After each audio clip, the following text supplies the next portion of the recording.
আজকাল সবার মুখে একটাই কথা, একটুও সময় নেই। কিন্তু বিদেশিনী যখন দেশে আসে তখন কি করে 6 বন্ধু জড়ো হয়ে যায় আড্ডা মারতে। তখন কিন্তু সময়ের অভাব হয় না তাদের। একটা দিন কেটে গেল ফ্লোটেলে হই হই করে। কখনো যাইনি আগে, কখনো দেখিনি সেই স্থান। চলে এলাম 6 বন্ধু দেখা করতে এক জায়গায়, সময় বার করে ফ্লোটেলে। ভীষণ সুন্দর একটি ডেস্টিনেশন। ফ্লোটেলের প্রবেশদ্বারের ঠিক সামনে দিয়েই চলেছে চক্র রেলের রেলগাড়ি, ঝিকঝিক করতে করতে। আর ঠিক পিছন দিকে বয়ে চলেছে আমাদের গঙ্গা। একদিকে দেখা যাচ্ছে সেকেন্ড হুগলি ব্রিজ, অন্যদিকে দেখা যাচ্ছে হাওড়া ব্রিজ। কী যে উপভোগ্য, মনে হয় যেন ঠিক একটা ক্রুজের ডেকে বসে আছি। আর তেমনই তার অ্যাম্বিয়েন্স।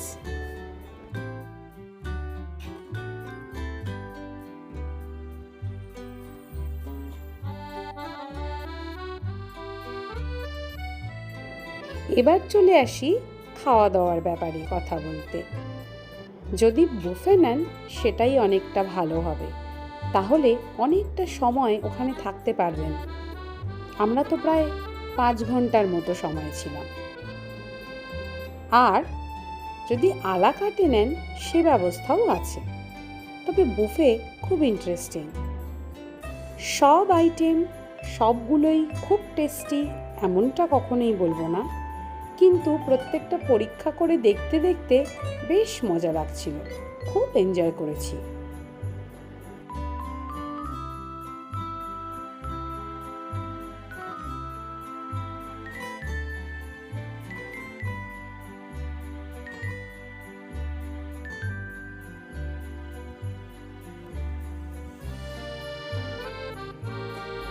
এটা বুফের ডেজার্ট সেকশন।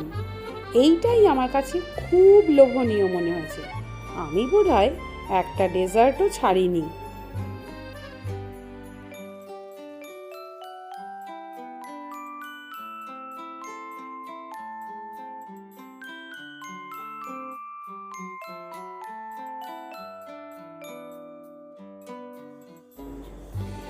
এইরকম জানালার পাশে যে সিটগুলি, সেগুলি এত সুন্দর, সেখান থেকে নদীটাকে দেখা একটা ভীষণ আনন্দের আর খুবই উপভোগ্য। না, ডেজার্ট কর্নারটাকে ভোলা যাচ্ছে না। আবার ঘুরে ফিরে চলে এসেছি ওইখানে। এত সুন্দর করে সাজানো আছে, আর মিষ্টি খেতে ভালোবাসি বলে আমার যেন সবগুলোই খেয়ে দেখতে ইচ্ছা করছে।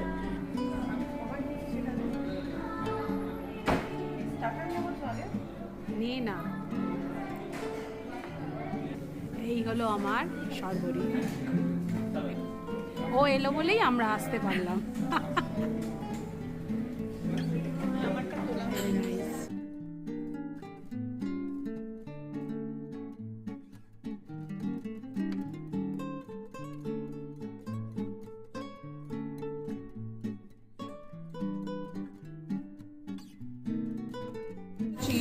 নে নে নে নে, আমি একা খাবো। খা খা খা।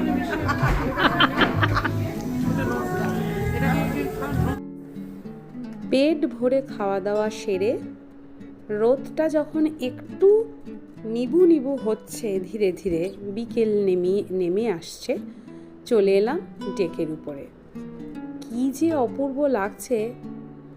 শীতকালে তো খুবই ভালো লাগবে, যা বুঝলাম। বন্ধুদের সাথে ছিলাম, ব্যাপারই আলাদা। তাই গরমকালেও অনেকক্ষণ বসেছিলাম ডেকের উপর। চলল ফটো সেশন, সবাই ছবি তুলতে ব্যস্ত।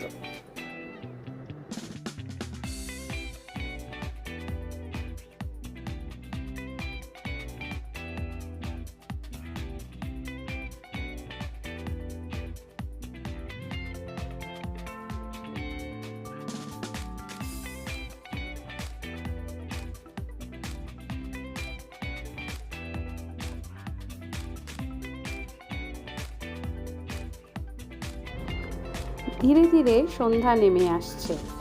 এবার তো বাড়ি ফিরতেই হবে।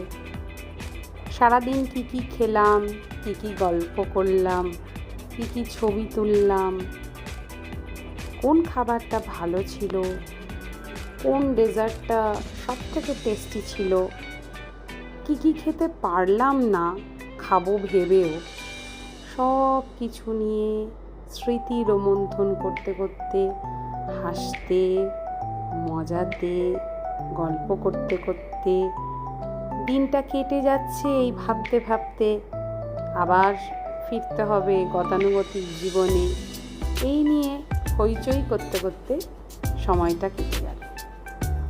এবার সিঁড়ি দিয়ে নামবো, ফেরত বাড়ি যাব।